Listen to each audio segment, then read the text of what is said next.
시편 100편 보실까요?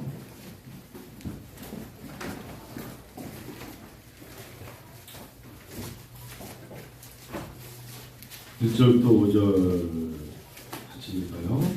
자, 시편 100편 감사의 시.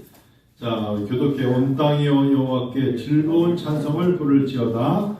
여호와를 섬기며 노래하면서 그의 앞에 나아갈지어다. 여호와가 우리 하나님이신 줄 너희는 알지어다. 그는 우리를 지으신 이여 우리는 그의 것이니 그의 백성이요 그의 기르시는 양이로다. 감사함으로 그의 문에 들어가며 찬송함으로 그 궁정에 들어가서 그에게 감사하며 그의 이름을 송축할지어다. 제가요 여호와는 선하시니 그의 인자하심이 영원하고 그의 성실하심이 대대에 이르리로다.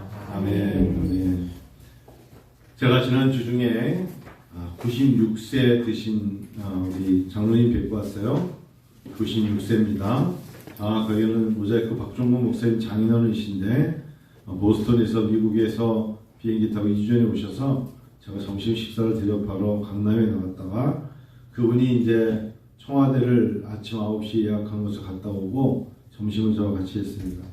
많은 도전을 받았습니다. 22년생 96세이신데 그분의 또박또박한 말씀 한마디 한마디와 그분의 어떤 그 여태까지 인생 철학을 동원해서 말씀하시는 이분은 이북에서 지금 어머니의 손을 놓고 일사후도 내려와서 못 올라가신 분이에요.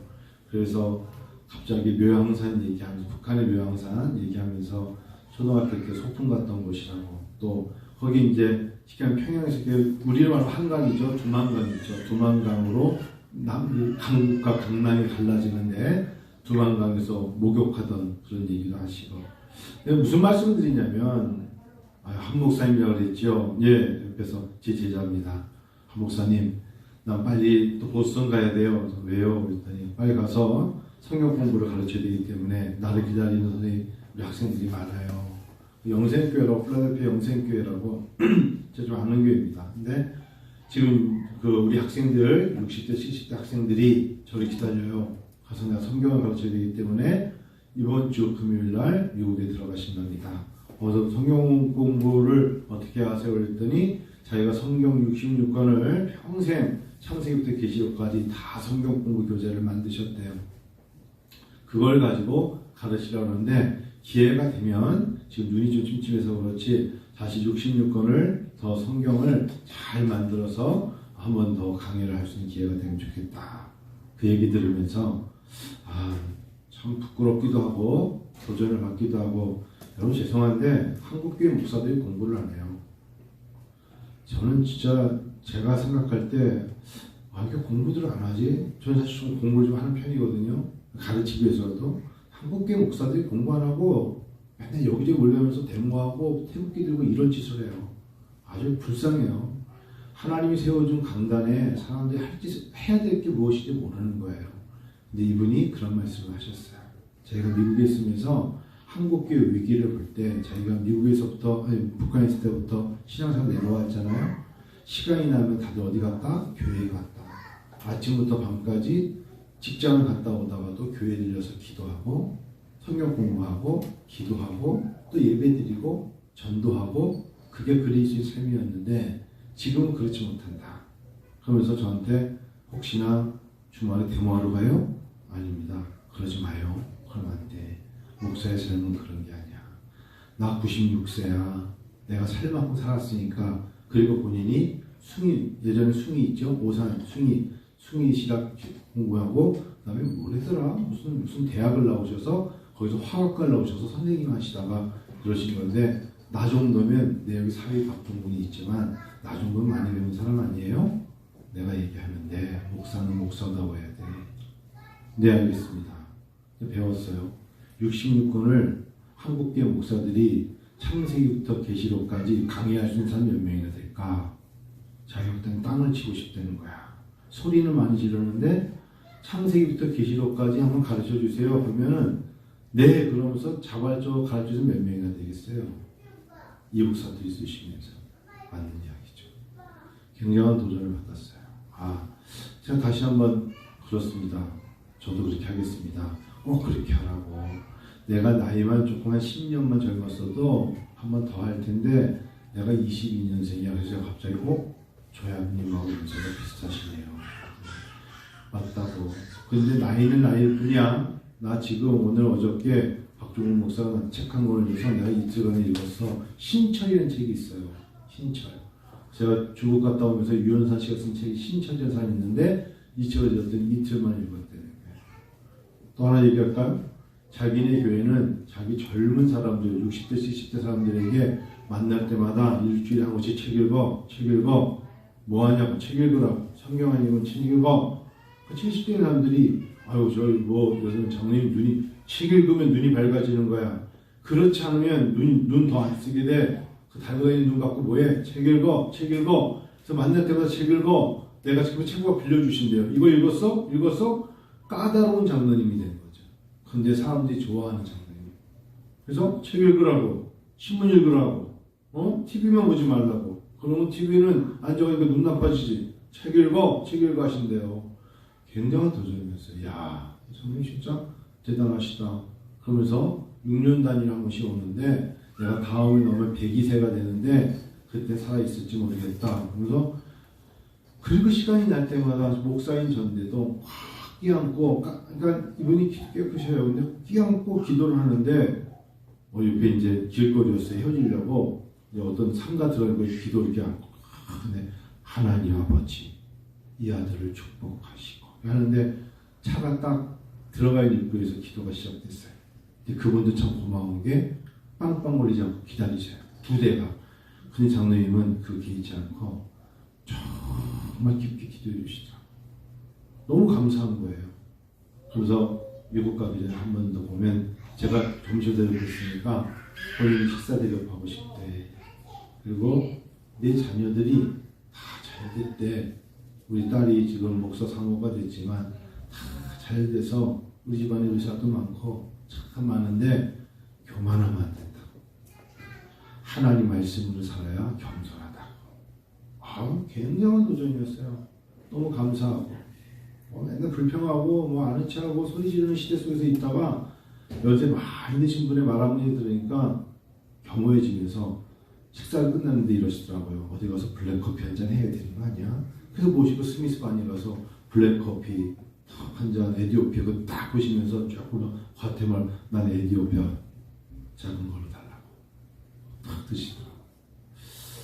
여러분 나이는 나이뿐이야. 제가 어제도 우리 모임에서도 그런 얘기했어요. 지난주 중에 60이라고 뒷짐 지고 다니고 부끄럽다. 60이 무슨 뒷짐을 지고 다니냐. 지금 어린애 같은 때. 왜냐면 그때 전에 있는 박종현 목사 같이 갔거든요. 일단 저희가 너무 부끄러웠다고, 너무 괴로웠다고 그런 얘기 나눴습니다.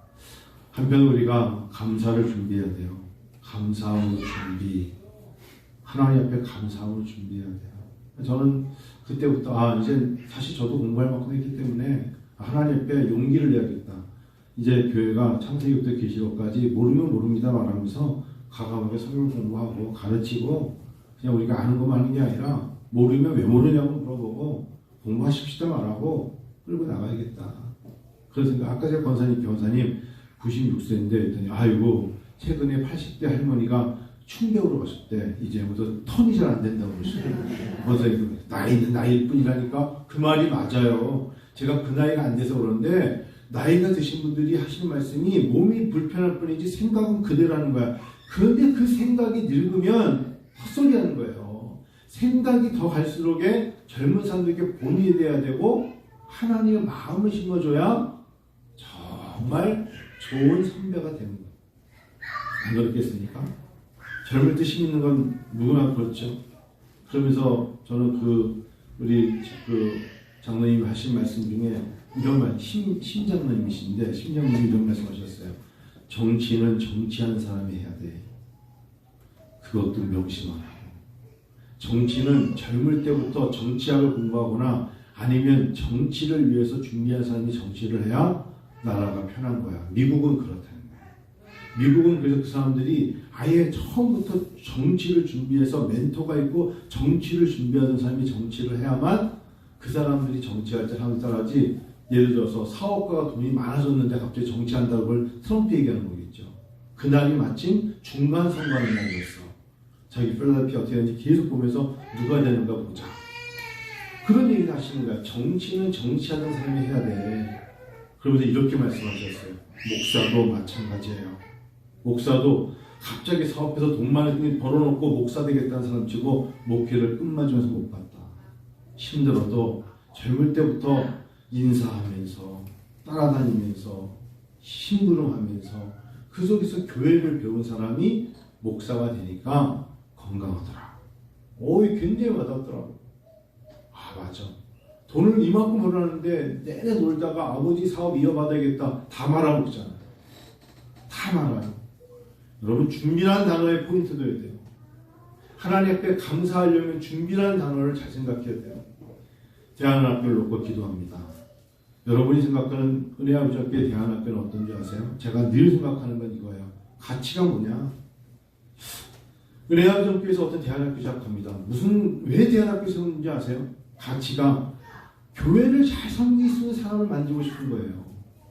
하나님 나라를 위해서 교회를 섬기고 목회자가 어떤 위치인 줄 알고 자기의 마음의 기분 따라 가는 감정에 따라서 목사를 섬기는 게 아니라 목사에 대해서 하나님이 기름 부은 사람에 대한 존경과 존중하는 마음의 성도를 만드는 게 대안학교에 공부시키는 사람의 저의 가치예요. 그 사람이 곧 하나님 나라를 위해서 일할 수 있는 사람이에요. 걔가 15살이든 20살이든 10살이든 은혜와 비전교회 은비스쿨에서 대안학교 공부하면서 너 커서 네가 목사가 되든 선교사든 아니 네가 교회를 섬기려면 목사 잘 섬겨. 그리고 교회 잘 섬겨. 갑자기 다 큰 사람 목사 섬기라고 하면 좀 이상하잖아요. 자연적으로 하나님이 세운 사람을 내가 함부로 하지 않겠다. 그 생각이 있어야 돼요. 두 번째, 교제는 뭐냐? 저는 단도직 안 하는 거예요. 성경이면 돼요. 저는 대안학교 온 사람들이 아미니스 배웠어요. 성경 하나만 가지고도 얼마든지 할 수 있어요. 비전은 뭐냐? 선교사를 돕는 게 비전입니다. 적어도 은비스쿨에서 저와 함께 대안학교에서 아이들이 2명이든 3명이든 3년, 4년, 5년을 공부한 애들의 머릿속에 뭐가 있느냐? 내가 못 나갔는데 나간 선교사들을 도와야겠다. 내가 일하는 목적이 뭐냐? 하나님께 선교응급을 줘서 그 선교응급으로 선교사를 도와야겠다. 이게 비전이 돼야 돼요. 선교가 선교사만이 아니라 국내에 있는 교회에 어렵다는 이야기를 들으면 내가 나가서 일하는 걸로 하나님께 헌금을 해서 그 돈으로 주변의 어려운 목사들을 시골에서 농촌에서 어렵게 목회하는 분들을 도와야겠다. 근데 개인이 하면 오해가 생기니까 교회를 통해서 해야겠다. 목사님 제가 보니까 어느 교회가 어려운데요. 듣고 해야겠다. 우리의 비전이 그게 돼야 돼요. 방법은 뭔지 아세요? 한마디로 저는 그렇게 생각해요. 대안학교에 모여있어야지 성경 공부해요. 그러면 빠지지 말아야 되는 게 공교육이 못하는 거. 중학교 고등학교에서 못하는 거. 기도해야죠. 얘들아 기도하자. 기도에 훈련시키는 거예요. 예배 드려야죠. 아이들이 기타를 치면 찬양을 해야죠. 드럼을 치던 일반 공교육에서 그 많은 과목들을 가지고 있으면 못하는 거. 그거 했다고 인격이 성숙해지는 것도 아닌데 하나님의 사람으로 그리스도에 살아가면서 기도와 찬양과 예배와 그리고 신문을 시켜야죠. 그리고 신문을 익히는 거예요. 2시간, 3시간은 혹시나 되면 너 동아일보, 중앙일보, 한국일보, 경향신문 읽고 너가 읽는 것 중에서 신문에 어떤 내용이 너에게 누가 사설을 쓰고 찾아봐. 왜 이렇게 글을 썼는지 한번 찾아봐. 이게 기독교 신문의 국민일보가 쓰는 주필이 다를 거고 안 그렇겠습니까? 쓰는 게 다 다르지 않겠냐. 그걸 보고서 신문을 읽혀야죠. 잡지를 읽혀야 되고 시사 저널을 읽혀야 되고 그 다음에 과정은 저는 할 수만 있다면 C.S. 루이스나 이런 고전적인 책들을 갖다가 선택해서 읽히는 거예요. 아이들한테. 너 들어봤니? C.S. 루이스가 나니의 연대기를 영화가 아니라 직접 책으로 잭과 사랑의 C.S. 루이스 책을 네가 한번 읽어봤니? C.S. 루이스 책도 안 읽어보고서 기독교적인 무슨 그림을 그린다고 그래? 야단을 쳐야죠. 예를 들면. 그러니까 그런 것들이 우리들에게 있을 때 얘네들이 평생에 이런 책을 읽었구나. 고전책을 읽어야죠. 철로역정이 뭔 줄 아니? 철로역정이라는 단어 드라마 봤니? 만화 말고 책 읽어봤니? 거기 내용이 뭐니? 거기서 갑자기 이런 게 나오니? 그런 이야기를 보면서 존 보년이 이런 사람이 철로역정을 개인 쓴 게 아니구나.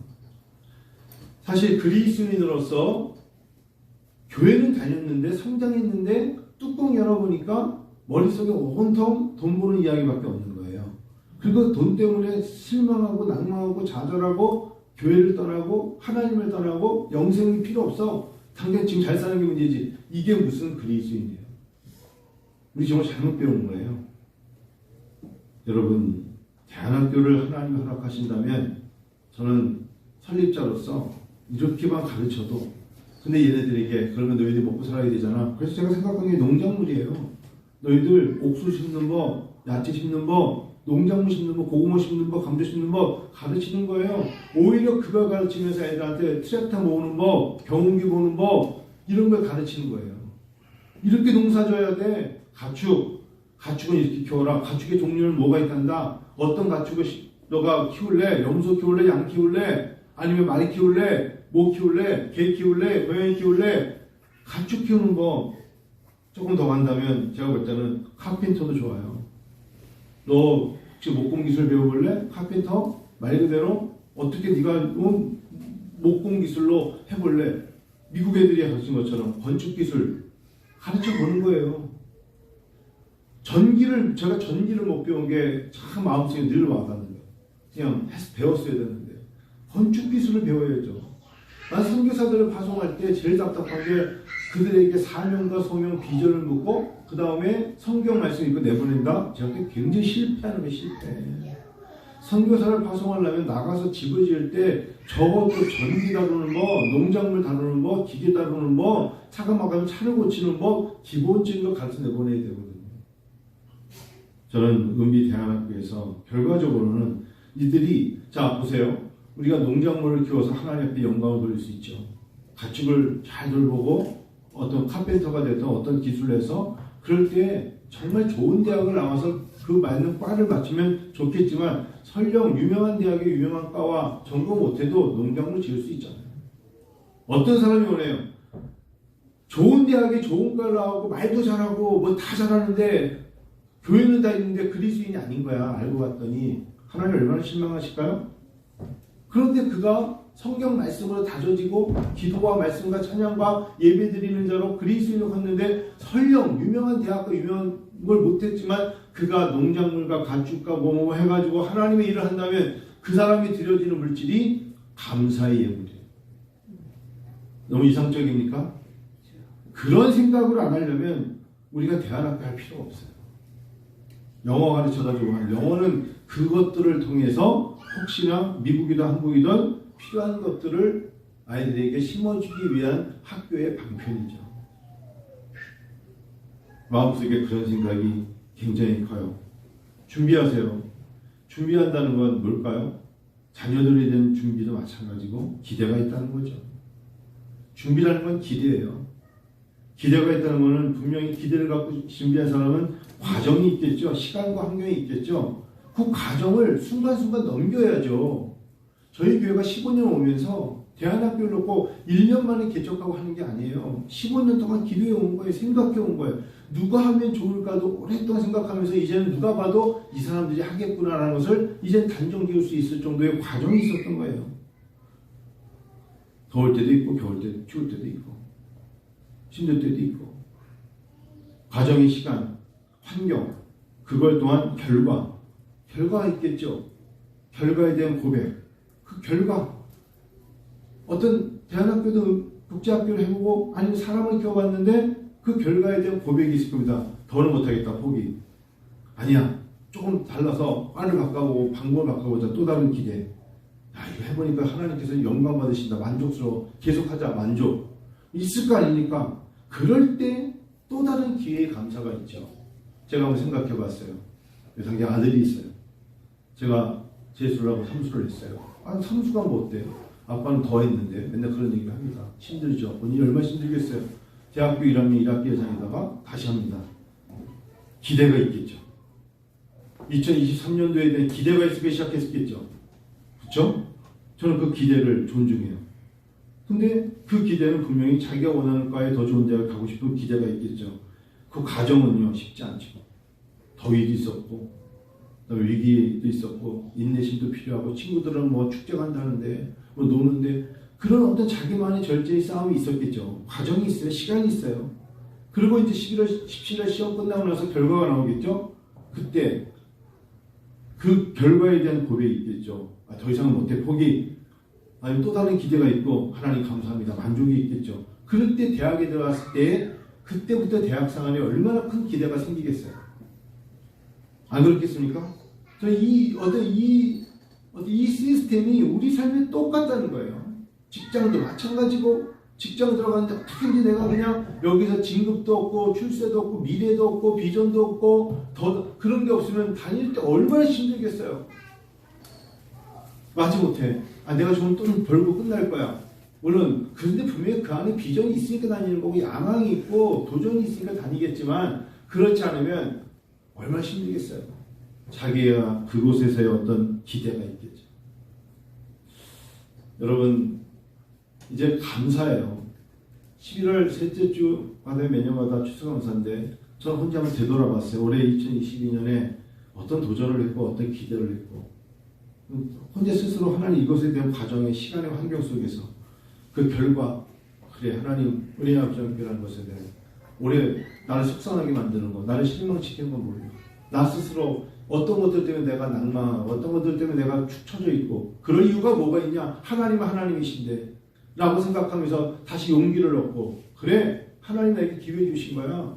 이럴 때 하나님께 더 많은 기도가 필요하고 찬양이 필요하고 용기가 필요하고 담대함이 필요하고 하나님께 또 다른 비전을 품고 때로는 묻혀버릴 건 묻혀버리고 하나님께 더 감추인 보화를 캐내면서 뛰어나가야지 라고 생각할 것이 2022년을 보내면서 하나님 마지막에 뭘 준비해야 될까 이런 생각을 갖게 되죠. 역시 가치로는 뭡니까? 하나님의 사랑으로 하나님의 영광을 위해서 교회를 잘 섬기고 하나님이 교회를 통해 복 주시기를 결국 이게 우리의 가치죠. 저에게 교재는 뭐예요? 성경이죠. 역시 성경밖에 없어요. 하나님 앞에 우리가 올바른 사람이 되기 위해서는 성경밖에 없어요. 아이들이 저는 고등학교 때 제가 공부할 때는 19과목까지 수능을 본 적이 있었어요. 학력고사를.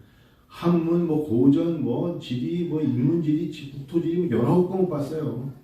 그 19과목 공부를 다 하니까 결과에 뭐가 남느냐? 생각해 봤을 때 여러 가지가 있겠지만 제 마음속에 저에게 남는 건 성경이에요. 왜? 성경에 복음이 있고 영생이 있으니까 비전은 뭡니까? 하나님의 사람으로 사는 거죠. 일하는 목적이 뭡니까? 물어보면 영광이가 이제 좋은 직장을 다니고 있어요. 우리나라에서 연구소에 다니던 교수가 됐던 다니고 너의 목적이 뭐냐 그러면 평생 살아가면서 한국 교회를 돕고 선교사님들을 돕는 겁니다. 제가 그때 내 아들이었다 말하죠. 아빠 내 비전은 강남 20번째 사는 거야. 망했다. 집안에 폭락이다. 그럴 거예요. 하루다 우리는 망하게 되었다. 그럴걸요 아마. 근데 아들이 망하기를 그러면 제가 평생 되돌아온 나의 목회 생활에 감사가 생기는 거죠. 정말 교회를 섬기는 거고요. 제가 섬기는 교회 목사님에서 기도하는 거고요. 선교사님들을 찾아가서 돕는 겁니다. 멋있죠? 단순히 멋있는 액터의 연극이 아니라 삶에서 그렇게 살면 하나님이 너를 도우셔. 우리들은 점점 늙어가고 나의 기저도 하나님은 해 아래 새 것이 없지만 하나님은 날마다 새롭게 너에게 복을 주실 거야. 이렇게 되는 거 아니겠어요? 그게 비전이 돼야죠. 그리고 하나님의 방법으로 시간만 나면 스스로 기도하고 찬양하고 예배드리며 세상을 알기 위해서 신문을 읽고 책을 읽고 고전책을 보고 그리고 자기의 전공에 따라서 어떤 사람은 장사를 배우고 어떤 사람은 기술을 배우고 어떤 사람은 농작물 키우는 법 가축을 배우고 목공 기술을 배우고 건축 기술을 배우고 그것은 그냥 그 사람에게 맡겨진 일이에요. 목사는 그래서 목사예요. 남 목사님하고 저는 다른 사람이 카펜터로 목공 기술 배울 때 남 목사님하고 저는 뭘 배워야 돼요? 66번을 배워야죠. 목공하는 사람이 만약에 50년 전 기술 가지고 아직도 징하고 이런 거 갖고 치고 있고 기계톱을 안 쓰면서 혼자 톱질하고 있다면 그 사람을 보면서 할아버지 너무 힘드시겠어요? 이러고 끝나겠죠. 그렇죠? 그러면 저하고 남 목사님은 목사로서 하나님 말씀에 대해 더 깊게 하나님의 마음을 알려고 노력하는 게 목사죠. 성도님들은요. 하나님을 잘 섬기고 교회 생활을 잘하고 예배를 더 잘 드리고 그리스도인이 그리스도인답게 살려고 노력하는 사람이 서로 본이 돼야 돼요. 그래서 여러분 우리 입에서 신앙생활 잘하는 사람이 본이 돼야 되고 중심이 되고 이슈가 돼야지 신앙생활 잘못하는 사람들에서는 forget it, 잊어버리세요. 중요치 않아요. 그건 우리가 불쌍하니까 하나님께 내어맡겨 기도할 뿐이에요. 하나님 도와달라고 외칠 거예요. 진짜 우리에게 도전이 되는 건 뭔지 아세요? 신앙생활을 진드거니 정말 피곤하고 날씨가 궂은데도 하나님을 잘 섬기는 사람들을 보면서 본이 돼야죠. 그리고 그분들에게 감사의 박수와 그분들의 위로와 그분들에게 더 접근을 해야죠. 어려움 속에서도 신앙생활하는 당신을 보면 내 마음에 기쁨이 넘칩니다. 이런 이야기들이 우리 안에 있어야 돼요. 그렇죠? 저는 그런 교회가 되고 싶은 거예요. 마지막 한 명까지 남았는데 그 사람이 텅 빈 공간에 혼자 앉아 있어요. 외로워 보여요. 근데 저는 그 옆에 계신 하나님을 보고 싶어요. 바울 사도가 언제 일할 때 수백 명 끌고 다니면서 군중섭리로 자, 내 제자들 다 앉아 하면서 목회하던가요? 성경 어느 곳을 봐도 바울에게 그런 모습을 본 적이 없어요. 내가 뜨면 몇백 명이 모여서 똑같이 으쌰으쌰로 봤나요? 바울이 같은 게 그런데 한 번도 없어요. 오직 딱 한 명 믿음의 아들 디모데를 세우고 떠나고 같이 다녔던 신라와 함께 떠나고 의사였던 누가가 따라갈 정도였어요. 근데 하나님이 그와 동행해서 가는 곳마다 하나님께서 유럽의 부흥을 일으키고 아시아의 부흥을 일으키고 하다못해 북한 땅에 복음이 오고 우리가 오늘 예수를 믿는 거 아니겠어요? 하나님의 역사를 우리가 한번 기독교 역사를 왜 연구합니까? 근데 그곳에 바울은 뭐가 있었어요? 하나님이 말씀하셨다. 성령이 말씀하시기를 하나님이 말씀하시기를 가장 큰 권위는 하나님이 말씀하시기를 빌립보 교인들아 하나님이 여기에 임하는데 기뻐하라 하신다 하고 기뻐하라 기뻐하라 내가 다시 말하노니 기뻐하라 너희 관용을 본사를 알게 하라 라고 바울이 말했을 뿐이에요. 하나님이 말씀하시기를 예배 잘 드리라면 예배 드리는 거고 안식일을 기억하여 거룩하게 지키라면 잘 지키면 우리는 우리로서의 도리를 다 한 거기 때문에 복은 누구에게 주는 거야? 하나님의 사람이 받는 거예요. 안 그래요? 그래서 제가 그런 말씀 드리잖아요. 전지사님이 계심으로 전지사님 가족이 복을 받을 거예요. 다운자매가 하나님 잘 섬김으로 다운자매로 말미암아 가족들이 복을 받을 거예요. 나로 말미암아 하나님께서 복의 통로가 되게 하시잖아요. 복의 통로가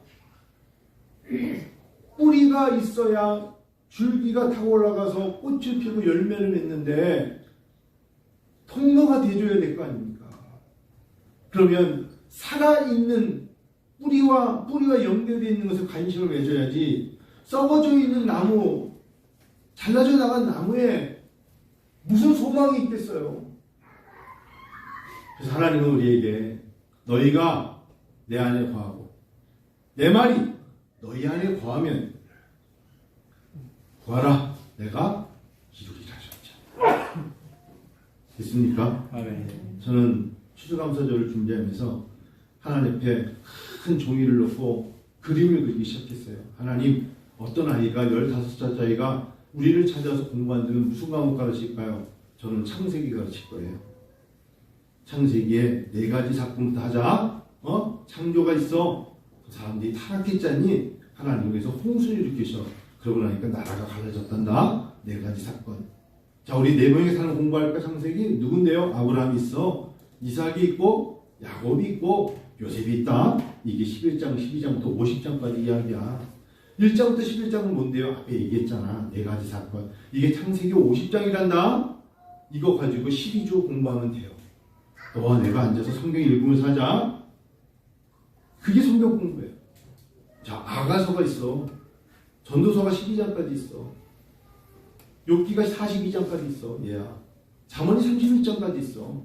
욥기, 시편, 잠언, 전도서, 아가서를 시가서라고 그래. 이 5가지 같이 공부해볼래? 12주 공부하면 돼요. 같이 읽어볼까? 아가서 읽어볼까? 읽어보는 거예요. 그거 가지고 공부하는 게 그걸 우습게 여길 사람도 없고 그게 뭐냐고 물어볼 사람 아무도 없어요. 시편은 몇 편까지 있어요? 150편까지 있잖아요. 그러면 적어도 3개월 동안 매일 읽어도 150개 읽는 거예요. 잠언은 31장이에요. 한 장씩 읽는 거예요. 이해가요? 그렇게 읽는 거야. 선지서가 17권이란다. 대선지서가 5권이고 소선지가 12권이야. 대선지라는 건 길다는 거야. 뭐가 대표일까? 이사야? 대선지서겠지? 예레미야? 대선지겠지? 다니엘? 대선지겠지? 뭐 이런 식으로 가르치는 거야. 길은 거는 대선지서고 짧은 건 소선지서야. 17권 공부해볼까? 모세오경과 함께? 이렇게 그러면 구약 39권 다 하면 한 2년 걸리겠죠. 끝! 야, 너 정말 넌 적어도 나를 만나서 15살, 17살까지 구약 39권을 완벽하게 공부한 사람이야. 나 그래도 신학 박사야. 너가 나보다 뛰어날 거야. 그렇게 만들어서 내보내면 하나님께서 그 중에 계속 갇히는 거라고요? 교회론. 어떻게 해야 그리스도인답게 살고 예배 잘 드릴까? 교회 생활 잘할까? 그거 배우고 나가는 거예요. 너의 비전은 뭔데? 하나님 나에게 주신 재능과 은사와 달란트로 잘해서 교회를 섬기고 목회자를 섬기고 선교사를 섬기고 하나님을 확장을 해서 전도하면서 일하는 겁니다. 그게 비전. 멋있지 않아요? 저는 그런 교육을 하나님께 기도해 왔는데 좀 얼마나 더 하나님 앞에 준비하며 기도 하나 이루실까? 그게 제 마음이에요. 여러분 그런 일을 위해서 같이 준비해 보는 거예요. 머릿속에 항상 어느 대학에 무슨 과를 나오 의미 없어요. 그런 사람들이 지금 주변에 너무나 많지만 다 쓰임 받을까? 아니거든요. 의미 없어요. 그건 교만함에 불과해요. 막상 현장에 들어가면 사람들이 알게 돼요. 그게 아니라는 거예요. 막상 어느 집단에 들어가면 평가받는 건 뭔지 아세요? 인성과 성품입니다. 사람이 어느 집단에 들어가 일하면서 어떤 사람에게 어떤 사람에게 투표권을 주느냐, 어떤 사람에게 점수를 주는지 아세요? 성품이에요.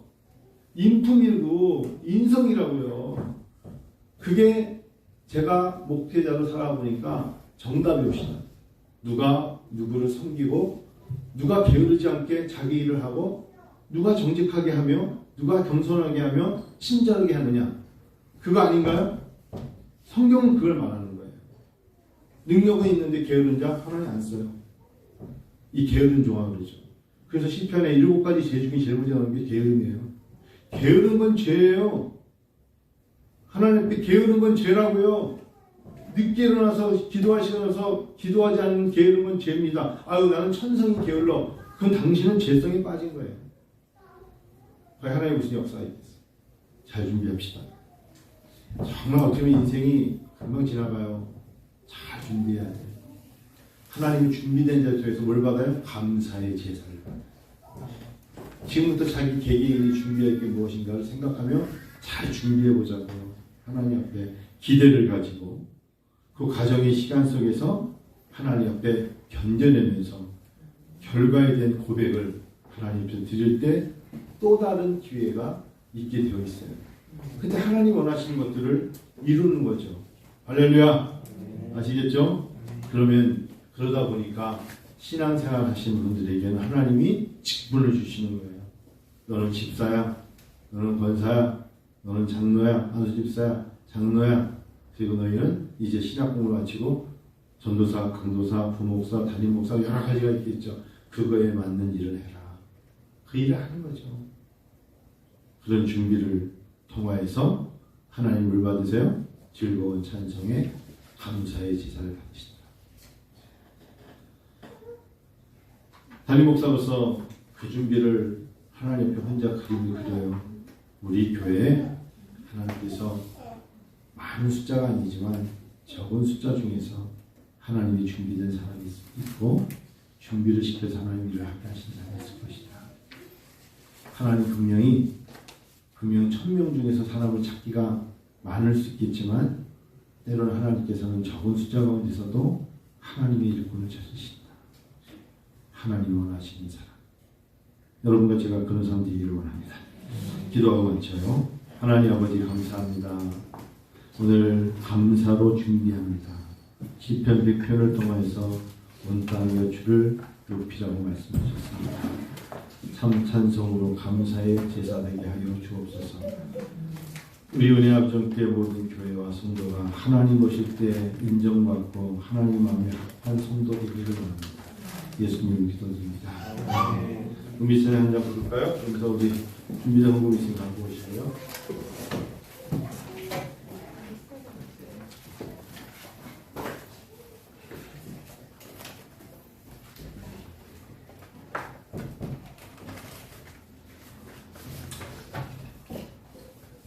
다시 5쪽 할까요? 미션이 감사해요. 깨닫지 못했었는데.